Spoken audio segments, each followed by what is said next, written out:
Sibuk dengan aib orang itu konsekuensi logisnya sederhana saja. Kita tidak sempat mengurusi diri kita sendiri.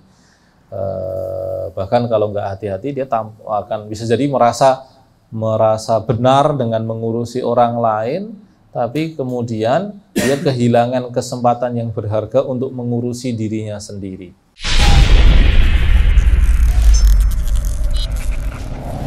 Assalamualaikum warahmatullahi wabarakatuh. Waalaikumsalam.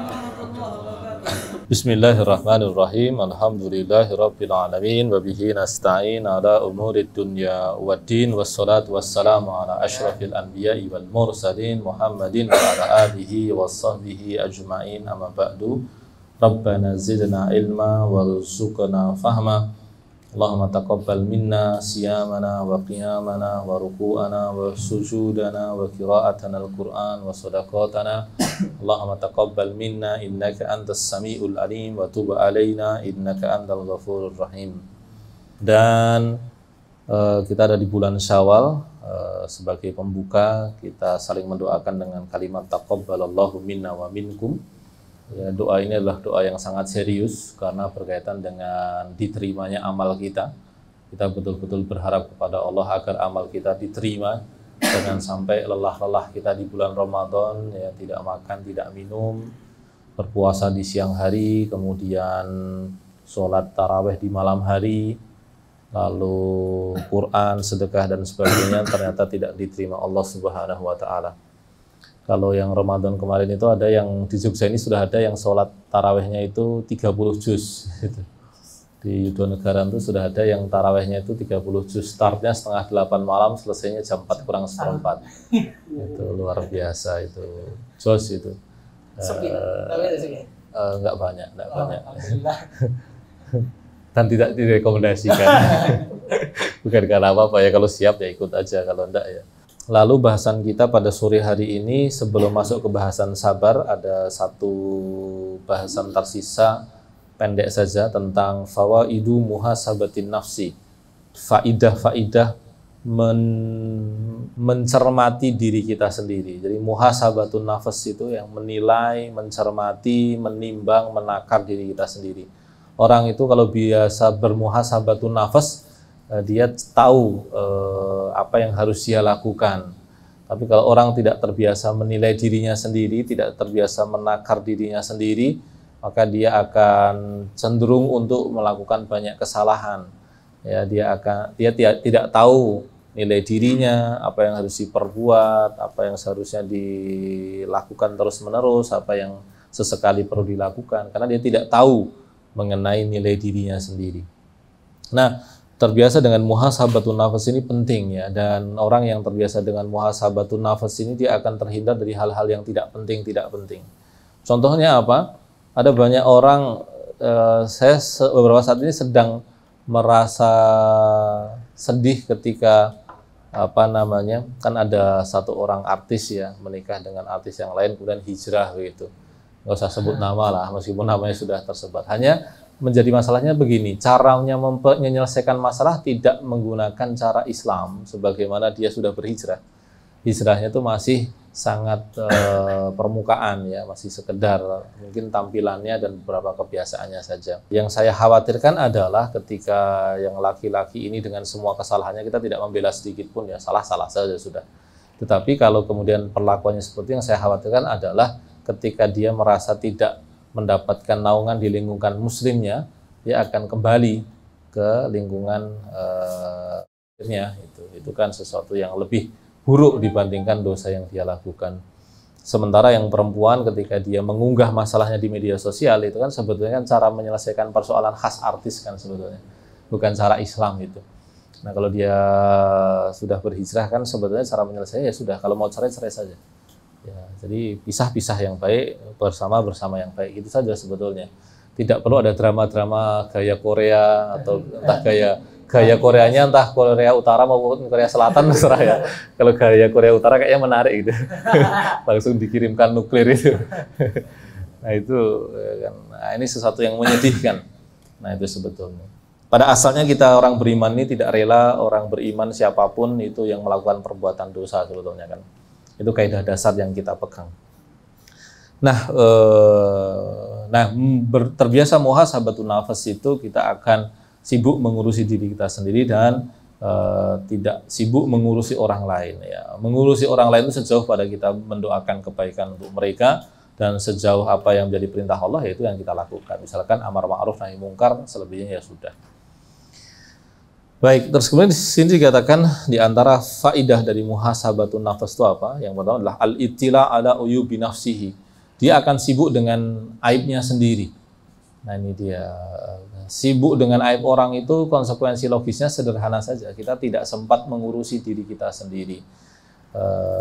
Bahkan kalau nggak hati-hati dia akan bisa jadi merasa benar dengan mengurusi orang lain, tapi kemudian dia kehilangan kesempatan yang berharga untuk mengurusi dirinya sendiri.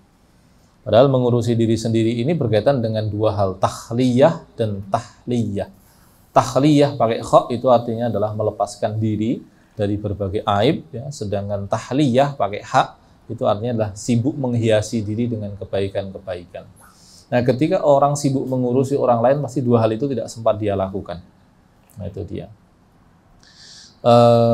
Waman lam yattali ala uyubi nafsihi lam yumkinhu izalatahu. Ya, kalau orang tidak mencermati aibnya sendiri, tidak mungkin dia menghilangkan aib dirinya tersebut. Itu jelas. Ya karena kita ini kan dibatasi waktu dan kemampuan kan. Ketika waktu dan kemampuan kita tertuju pada sebuah objek, kita tidak akan sempat untuk mencermati objek yang lainnya. Ya. Ya kita kan tidak mungkin multitasking gitu. Di beberapa hal yang sifatnya teknis, mekanis itu mungkin saja kita multitasking. Tapi pada perkara begini ini menjadi sulit untuk multitasking. Nah itu dia. Qala Yunus bin Ubaid, ya ini seorang soleh ya. Yunus bin Ubaid mengatakan inni la ajidu mi'ata khaslatin min khisalil khairi ma a'lamu anna fanna nafsi minha wahidah.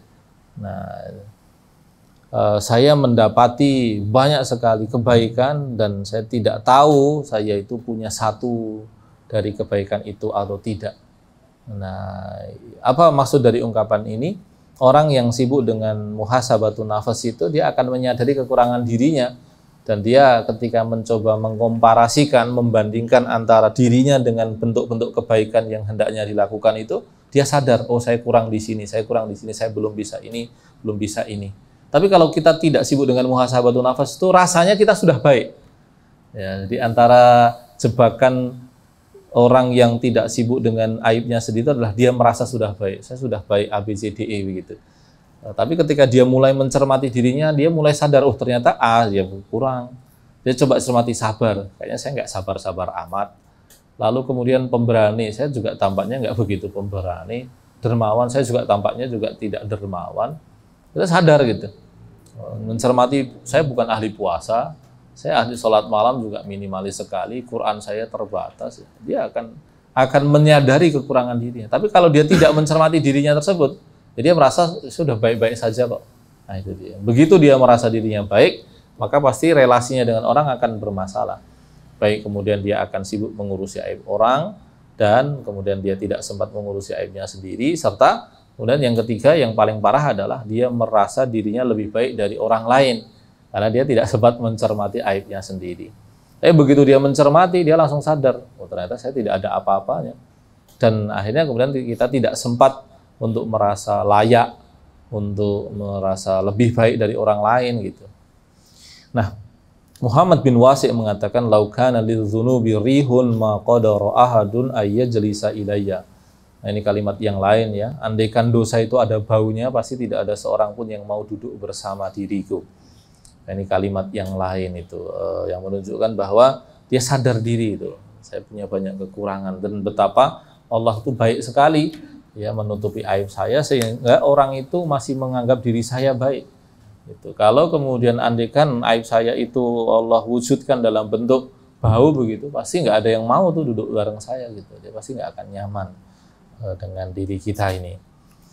Warawal Imam Ahmad ya, an Abi Darda, ya Imam Ahmad bin Hambal dari Abu Darda mengatakan, la yafqahur rajulu kullal fiqhi hatta yamqatun nasa min janbillahi. thumma yarji'u ila nafsihi fayakunu ashadda laha maqtan. Nah itu dia. Orang itu tidak betul-betul menguasai fikih. Orang itu kalau bicara fikih itu kan pasti perbincangannya tentang yang lahiriah-lahiriah. Syarat wudu, rukun wudu, lalu kemudian pembatal wudu, sah tidaknya wudu, lalu juga berkaitan dengan sholat, zakat, puasa, haji. Dia akan fokus kepada sesuatu di luar batin manusia, termasuk ya, batinnya sendiri. Nah itu dia. Tetapi di sini dikatakan orang itu tidak betul-betul menguasai fikih, ya, hingga dia itu dia itu menyadari bahwa dirinya itu jauh dari Allah. Maksudnya adalah kalau orang itu fokusnya kepada fikih zahir, ya ini bahasa lebih mudahnya adalah membedakan antara fikih zahir dengan fikih batin, fikih maddah, fikih material dengan fikih fikih qulub, ya fikih hati begitu. Kalau orang belajar fikih itu kan biasanya fokusnya ke fikih materi, fikih maddah, ya fikih lahiriah begitu. Dia akan sibuk mencermati tentang prosedur-prosedur beramal, ya cara wudhu, cara sholat, cara zakat, cara haji, dan kemudian dia bisa menilai orang dengan mengatakan orang itu sholatnya nggak beres, ya, orang itu sholatnya kurang sempurna, orang itu wudhunya tidak benar. Nah itu dia. Nah, lalu kemudian kalau nggak hati-hati dia akan menganggap bahwa kekurangan orang lain di dalam caranya melakukan perbuatan itu membuat dia jauh dari Allah. Orang ini nggak bener nih karena caranya begitu, ya nggak mungkin lah ibadahnya diterima Allah, kan begitu kan cara pandang orang kalau mengikuti fikih materi kan. Tetapi di sini beliau mengingatkan kita, ya Abu Darda mengingatkan kita bahwa orang itu betul-betul memahami fikih jika dia tahu kadar dirinya di hadapan Allah, bukan malah sibuk mengurusi orang lain. Ya, tetapi dia tahu dirinya di hadapan Allah itu seperti apa, ditinjau dari kualitas batinnya. Nah itu dia. Jadi orang yang berfikih dengan benar itu bukan orang yang belajar fikih materi semata-mata lalu menilai orang lain, menilai perbuatan orang lain dan menentukan orang lain itu dekat dengan Allah atau tidak. Orang ini kurang nih cara wudhunya, cara sholatnya, orang ini nggak diterima amalnya, nggak begitu. Tapi orang yang berfikih dengan sebenar-benarnya adalah orang yang dia itu tahu ya, kualitas batinnya itu seperti apa di hadapan Allah Subhanahu wa ta'ala. Dia akan sibuk mengevaluasi dirinya dan bukan orang lainnya. Yang kedua, setelah tadi ya sibuk mengenali aib sendiri, orang yang bermuhasabatun nafas itu ya'rifa haqqallahi ta'ala alaihi. Dia akan lebih paham haknya Allah atas dirinya itu apa. Fa inna dzalika yurithuhu maqta nafsihi. Ya, dengan begitu dia akan sibuk ya mendisiplinkan dirinya sendiri. Jadi dengan orang itu bermuhasabatun nafas, ya dia akan tahu, oh ini haknya Allah belum saya penuhi, oh ini haknya Allah yang belum saya tunaikan, belum saya kerjakan, belum saya lakukan begitu. Wal izra 'alaiha wa yahsuluhu minal ujubi wa ru'yatil amali. Nah, dengan begitu dia juga akan terhindar dari ujub dan melihat amal perbuatannya sendiri. Ya, ketika dia tahu bahwa oh ini haknya Allah, dia tahu bahwa kemampuannya untuk beramal itu adalah pertolongannya Allah, dia tidak akan bangga dengan amal yang dia lakukan. Wa yaftahu lahu babal khudu' wadzul wal inkisar baina yaday rabbih, sehingga dia akan merasakan bahwa dirinya itu betul-betul butuh kepada Allah, butuh pertolongan Allah, merasa hina di hadapan Allah. Wal ya'as min nafsihi, dia akan putus asa dari dirinya sendiri. Putus asa dari dirinya sendiri itu apa? Dia akan berhenti untuk mengandalkan dirinya sendiri semata. Saya pintar, saya kuat, saya soleh, saya kaya, saya apa. Dia akan menghindari sikap batin seperti itu. Sebaliknya dia akan berubah betul-betul butuh pada Allah. Saya butuh pertolongan Allah, saya butuh pertolongan Allah untuk melakukan A, B, C, D, E dan sebagainya dan sebagainya. Wa annan najata la tahsulu lahu illa bi afillahi wa maghfiratihi wa rahmatihi. Dan pada akhirnya keselamatan itu didapatkan tidak karena semata-mata kemampuan diri sendiri. Dia butuh permaafan dari Allah, ampunan dari Allah, kasih sayang dari Allah dan sebagainya dan sebagainya. Fa inna min haqqihi ayyuta'a fala yu'sa. Dan di antara haknya Allah yang harus kita penuhi itu apa? Allah ditaati dan tidak dimaksiati, tidak didurhakai. Wa ayyadhkura fala yunsa. Allah itu punya hak untuk selalu diingat, untuk selalu dizikiri, untuk selalu disebutkan namanya dan tidak dilupakan. Wa ayyushkara fala yukfara. Dan Allah itu punya hak untuk selalu disyukuri, diberikan ucapan terima kasih dan tidak dikufuri, tidak diingkari dan sebagainya dan sebagainya. Nah, saudara sekalian rahmati Allah, di sini ada dua hal ya tentang muhasabatun nafas. Kalau kita punya kebiasaan muhasabatun nafas, kita akan sibuk dengan aib diri kita sendiri dan memperbaikinya, dan kita akan sibuk dengan Allah serta hak-hak yang harus kita tunaikan kepadanya. Tapi kalau kita tidak sibuk dengan muhasabatun nafas, kita akan lupa untuk memperbaiki diri dan lupa untuk memberikan haknya Allah Subhanahu wa taala. Nah, jazakallahu khairan.